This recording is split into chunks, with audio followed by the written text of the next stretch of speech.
Hi friends, Swapna Khushboo चॅनलमध्ये तुम्हा सर्वांचं स्वागत आहे. फ्रेंड्स, आज आपण उंट आणि कोल्हा ही गोष्ट ऐकणार आहोत. त्याआधी तुम्ही जर चॅनलवर नवीन असाल तर चॅनलला सबस्क्राईब करा. उंट दादा त्या नदीच्या पलीकडच्या शेताकडे पहा तरी. तिथे किती छान काकड्या आल्या आहेत. आपण आज तिकडे जाऊया का? कोल्ह्याने आतुरतेने विचारले. उंट म्हणाला, हो जाऊया की. उंटाने कोल्ह्याला आपल्या पाठीवर बसवले. दोघं नदी ओलांडून काकडीच्या शेतात घुसले आणि आनंदाने काकड्या खाऊ लागले. काकड्या फारच चविष्ट होत्या. कोल्ह्याचं पोट तर लहानच होतं. 2-4 काकड्या खाल्ल्यावर त्याचे पोट भरले. पोट भरल्यावर तो आनंदाने इकडे तिकडे उड्या मारत फिरू लागला. उंट आपल्या काकड्या खाण्यातच रमला होता. उंट दादा, तुझं अजून खाऊन झालं नाही का? कोल्हा त्याला सारखा विचारू लागला.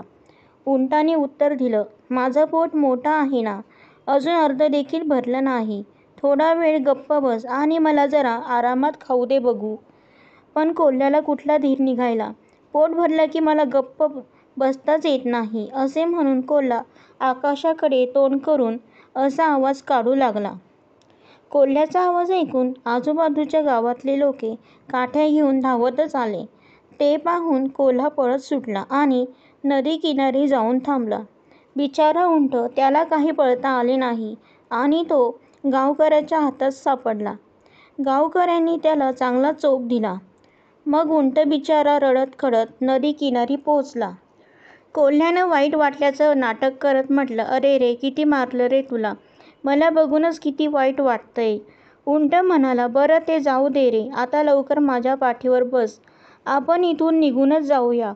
दोघे नदीच्या मध्यावर येऊन पोहोचले. उंट अचानक थांबला आणि आपली कंबर हलवत डावीकडे उजवीकडे डोलू लागला. कोल्ह्याने घाबरून विचारले, अरे दादा, असा का डोलतोयस? अशाने मी नदीत पडेन ना. उंट म्हणाला, पोटभर जेवण झालं की अशी नदीत डोलायची मला सवयच आहे. मी तरी काय करू? असे म्हणून उंट नदीत आणखीनच जोरात डोलू लागला. बिचारा कोल्हा मात्र नदीत पडला.